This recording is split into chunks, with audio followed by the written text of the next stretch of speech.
Christina Williamson, and I'm going to have a little back to basics conversation with you about cameras. Many of you are just beginning and you have no idea where to start. There may be lots of questions, but let's just go bring it back to the basics and check out what are the 4 different types of cameras that are out there.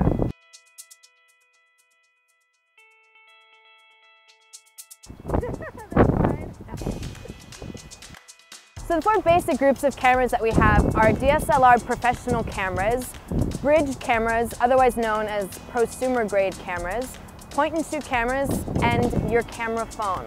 So when deciding which camera is right for you, there are 3 basic questions I always advise people to ask themselves. First, what are you taking pictures of?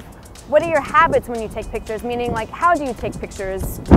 Are you fine carrying a big camera around with you? Do you not want to carry anything with you and you just want to use your cell phone? And what do you plan to do with those pictures afterwards? Let's start with the professional grade DSLR camera. So that's going to be something for the professional photographer, someone who has a knowledge about photography and the basic mechanics of it.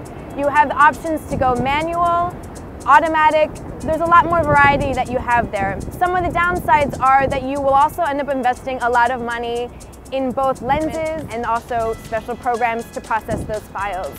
Some advantages are great image quality, great performances in low light, and also larger images. So if you're somebody that is a camera geek as a hobbyist, you know the basic functions of aperture, shutter speed, and you like making prints, or you like making books, or you like sitting in front of the computer playing around with your photos, a DSLR might be the right camera for you.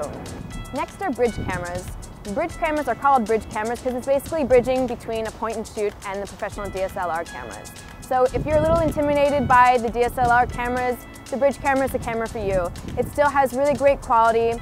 It produces much larger images than your typical point and shoot camera, and also tends to have a longer lens with better zoom qualities on the lenses. Some downfalls are that you can't change the lenses. They don't have interchangeable lenses. And they're also a bit bulkier and larger than the point and shoot cameras.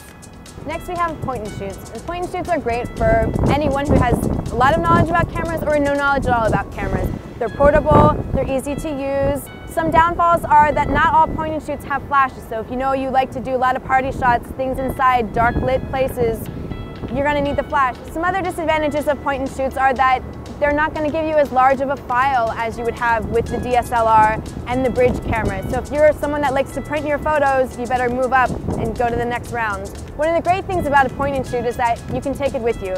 It's small, it's tiny, fits in your pocket, your purse. You don't have to think about it. You can carry it around without too much weight. And finally, we have camera phones. Camera phones are probably the easiest to use and the most convenient of all 4 varieties.